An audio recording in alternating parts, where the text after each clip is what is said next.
परम सत्कार्यो गुरु प्यारे सात संगत जी, राधा स्वामी जी।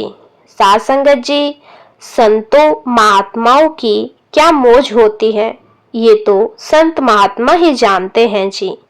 लेकिन एक बात पक्की है जी कि संत महात्मा जब कोई फैसला लेते हैं तो वो संगत के हित में ही लेते हैं जी, जिसका संगत को कभी कभी एहसास नहीं हो पाता जी। ऐसा ही एक बहुत बड़ा फैसला बाबा जी ने आने वाले दिनों के लिए भी लिया है जी। बाबा जी के इस फैसले को सुनाने के बाद मैं आपको बताऊंगी कि नामधारी सत्संगियों की बाबा जी मुसीबत के समय कैसे मदद करते हैं जी, जिसको सुनकर आपके अंदर भजन सिमरन करने का एक जुनून आ जाएगा जी। इसीलिए वीडियो को आखिर तक सुनने की कृपा जरूर करना जी। साथ संगत जी, पहले बात करते हैं बाबा जी के हाल ही में लिए गए डिसीजन की जी।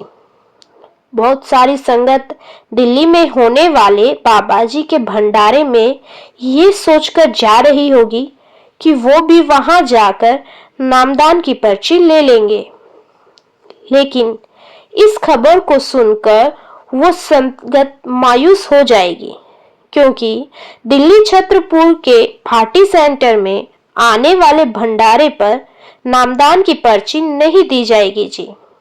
बाबा जी ने नामदान प्रोग्राम को दिल्ली सेंटर में इस महीने के लिए कैंसिल कर दिया है जी, और अब नामदान कार्यक्रम दिसंबर में होने की खबर आ रही है जी। साथ संगत जी, एक खबर और भी आ रही है, लेकिन अब जो खबर आप सुनने जा रहे हैं इसकी हम किसी की तरह से पुष्टि नहीं करते हैं जी। हमें भी संगत में से ही किसी ने इस खबर की जानकारी दी है जी कि शनिवार को होने वाले सत्संग में नए सतगुरु हजूर जी सत्संग फरमा सकते हैं जी। हम फिर से दोहरा रहे हैं कि हम इस बात की पुष्टि नहीं करते हैं जी, लेकिन जहां से खबर आई है उनका यही कहना है कि शुक्रवार को सत्संगकर्ता जी मल्होत्रा जी सत्संग फरमाएंगे और शनिवार को नए सतगुरु जी सत्संग फरमाएंगे। साथ संगत जी, बाबा जी ने नामदान प्रोग्राम इस महीने दिल्ली में किस लिए कैंसिल किया ये तो बाबा जी ही जानते हैं जी, लेकिन इस बात के पीछे जरूर कोई ना कोई बड़ी वजह होगी जी। बाबा जी बहुत कम ही कोई भी प्रोग्राम कैंसिल करते हैं जी, और जब करते हैं तो किसी बड़ी वजह से ही करते हैं जी। इसीलिए दिल्ली में नामदान की पर्ची लेने जाने वाली संगत को अभी और इंतजार करना पड़ेगा जी। साथ संगत जी, अब मैं आपको बताती हूँ कि जो बाबा जी के हुक्म में रहते हैं और बाबा जी शिक्षा का पालन करते हैं, ऐसे सत्संगियों की बाबा जी किस हद तक जाकर संभाल करते हैं जी। संगत जी, आप सुनकर हैरान रह जाओगे। साथ संगत जी, हम सब ने स्कूल कॉलेज में देखा है कि जो बच्चे टीचर की हर बात मानते हैं और टीचर के हुक्म में ही पढ़ाई करते हैं, वो बच्चे टीचर के सबसे प्यारे बन जाते हैं जी, और टीचर ऐसे बच्चों की पूरी संभाल करते हैं जी। बिल्कुल ऐसे ही परमार्थ का स्कूल होता है जी, जहां हमारे टीचर बाबा जी हैं और हम सब उनके स्टूडेंट हैं जी। बाबा जी कैसे अपने प्यारे स्टूडेंट की संभाल करते हैं, आइए सुनते हैं जी। साथ संगत जी, बाबा जी का एक बड़ा ही प्यारा सत्संगी सेवादार था, जो कि हर हाल में बाबा जी के हुक्म में रहता था जी, और बाबा जी के हुक्म अनुसार ही 2.5 घंटे भजन सिमरन पर भी बैठता था जी। एक बार ये सेवादार अपनी बाइक से कहीं जा रहा था तो इसका बहुत बड़ा एक्सीडेंट हो गया जी, और जब आसपास के लोग इकट्ठा हो गए तो उसी भीड़ में एक डॉक्टर भी अपनी कार से उतरकर आया और जब उसने सेवादार का चेहरा देखा तो चेहरे को देखते ही डॉक्टर को पता नहीं क्या हुआ कि डॉक्टर ने एम्बुलेंस का इंतजार ना करते हुए उस सेवादार को फटाफट लोगों की मदद से अपनी कार में लिटा दिया और देर ना करते हुए अपने अस्पताल में पहुंच गया और उसी समय सेवादार का इलाज शुरू कर दिया। सेवादार की हालत काफी खराब थी, लेकिन डॉक्टर ने पूरी कोशिश करके सेवादार की जान बचा ली थी। इस बीच सेवादार के परिवार वाले भी वहां पहुंच गए थे। ये सेवादार आर्थिक रूप से थोड़ा कमजोर था जी, तो परिवार वालों को चिंता सताने लगी कि अस्पताल का बिल वो कैसे चुकाएंगे। इधर 5 से 6 दिन अस्पताल में रहने के बाद सेवादार जब ठीक हुआ तो डॉक्टर का अकाउंटेंट सेवादार का बिल लेकर डॉक्टर से साइन करवाने डॉक्टर के कैबिन में गया जी। अकाउंटेंट ने कहा कि ये पेशेंट का बिल है जिसे आप अपनी गाड़ी में लेकर आए थे। आप बिल चेक कर लीजिए और अपने साइन कर दीजिए, जिससे कि हम ये बिल उसके परिवार को देकर पेमेंट करवा सके जी। डॉक्टर ने बिल देखे बिना ही बिल पर एक बड़ा सा कांटा मार दिया जी और अकाउंटेंट को कहा कि इस पेशेंट से एक भी रुपया नहीं लेना और आप इन्हें अस्पताल से डिस्चार्ज कर दीजिए, क्योंकि ये अब घर जाने के लायक हो गए हैं। अकाउंटेंट को सुनकर बड़ा ही अजीब लगा। अकाउंटेंट ने कहा कि लेकिन सर, ये बिल 3 लाख रुपए का है और आप एक भी रुपया लेने से मना कर रहे हो। तो डॉक्टर ने कहा कि आप उसकी चिंता ना करें, इनके पैसे मेरे पास आ चुके हैं, इसीलिए आप इन्हें बिना पैसे दिए ही जाने दें। अकाउंटेंट ने डॉक्टर की बात मान ली और वहां जाकर सेवादार और उसके परिवार के डिस्चार्ज पेपर बनाए और उन्हें जाने को कह दिया जी। सेवादार ने पूछा कि लेकिन आपके अस्पताल में मेरे इलाज का बिल कितना है और वो कहां देना है। तो अकाउंटेंट ने बताया कि डॉक्टर साहब कह रहे हैं कि आपके पैसे उनके पास पहुंच चुके हैं और आपको एक भी रुपया देने की जरूरत नहीं है। साध संगत जी, सेवादार बाबा जी का शिष्य था, तो वो बिना पैसे दिए कैसे जा सकता था। सेवादार ने कहा कि लेकिन मैंने तो एक भी रुपया नहीं दिया। तो अकाउंटेंट ने कहा कि जी, मैं तो यहाँ नौकरी करता हूँ और मेरे मालिक यानी डॉक्टर साहब ने जैसा कहा मैंने वैसा ही आपको बता दिया। अब आप चाहते हैं तो खुद जाकर डॉक्टर साहब से पूछ लीजिए। सेवादार उसी समय डॉक्टर के कैबिन में गया और पूछने लगा कि जी, आपका बहुत बहुत शुक्रिया, आपने उस दिन मुझे अपनी गाड़ी से अस्पताल पहुंचाया और मेरी जान बचा ली। लेकिन मुझे ये समझ नहीं आ रहा कि आपने ऐसा क्यों कहा कि मैंने आपको पहले ही पैसे दे दिए हैं। डॉक्टर 2 मिनट तक सेवादार के चेहरे को देखता रहा और डॉक्टर ने जो बताया उसको सुनकर सेवादार अचंभित रह गया जी। डॉक्टर ने बताया कि आपके शायद मुझे पहचाना नहीं। 10 साल पहले आपकी मुझसे मुलाकात हुई थी। तो सेवादार ने कहा कि लेकिन मुझे कुछ याद नहीं और मुझे नहीं लगता कि मैंने आपको पहले कभी देखा हो भी। तो डॉक्टर ने मुस्कुराते हुए कहा कि मैं आपको सारी बात बताता हूं। 10 साल पहले आपने एक परिवार की आधी रात को मदद की थी। उस समय उस परिवार की कार एक ऐसी सुनसान जगह पर खराब हुई थी जहां से कोई आता जाता नहीं था, और वो एरिया लूटपाट में बहुत मशहूर था। और उस समय रात के 12 बज चुके थे जब वो परिवार उस सड़क से गुजर रहा था और उनकी गाड़ी खराब हो गई, और लाख कोशिश करने के बाद भी गाड़ी दोबारा स्टार्ट नहीं हो पाई। और उसी समय आप वहां से गुजर रहे थे, और आपने जब देखा कि एक परिवार परेशानी में है तो आप उस परिवार की मदद के लिए वहां रुक गए, और आपने उस परिवार की गाड़ी को स्टार्ट किया।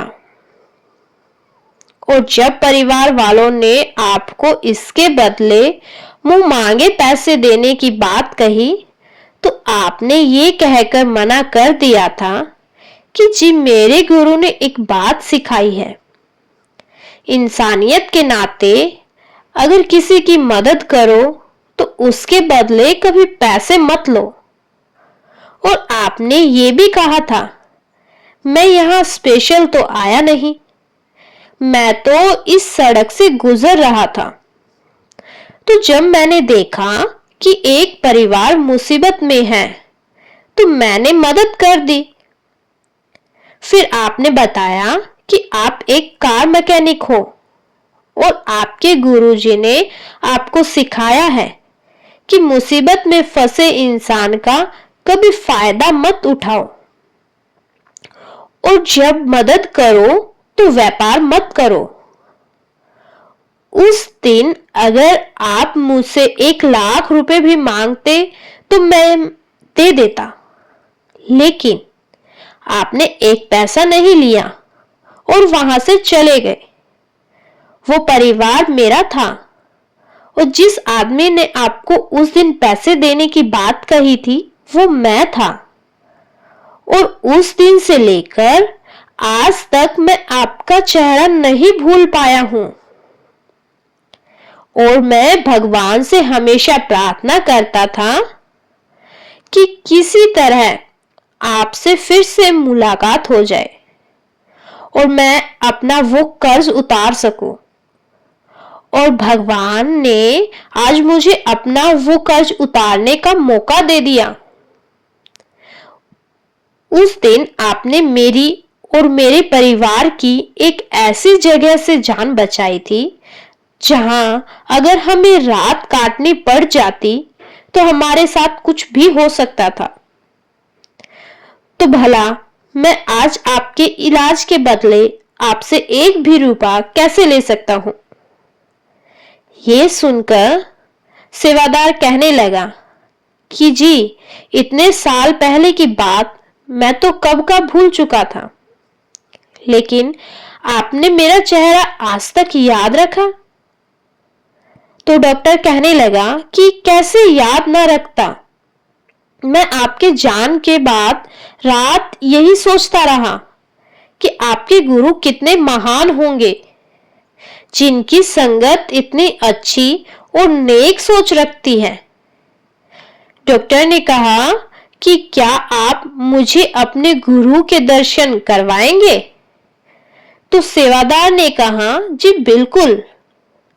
उस दिन के बाद डॉक्टर बाबा जी के साथ ऐसा जुड़ा कि अब वो अस्पताल तो चलाता है, लेकिन जब उसके अस्पताल में कोई गरीब या मजबूर इंसान आता है तो डॉक्टर उससे ना के बराबर पैसे लेता है जी।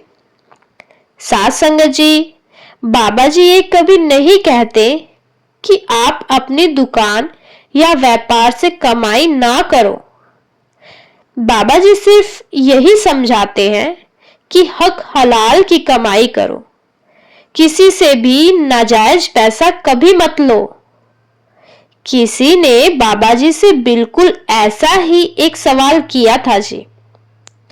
उस भाई ने बाबा जी से पूछा था कि बाबा जी, मैं एक दुकानदार हूं और मेरे मन में हमेशा एक सवाल उठता है कि क्या मैं दुकानदारी करके कोई गलत काम तो नहीं कर रहा हूं, क्योंकि जो चीज मुझे पीछे से 10 रुपए में आती है उसको मैं महंगे करके ग्राहक को बेचता हूं।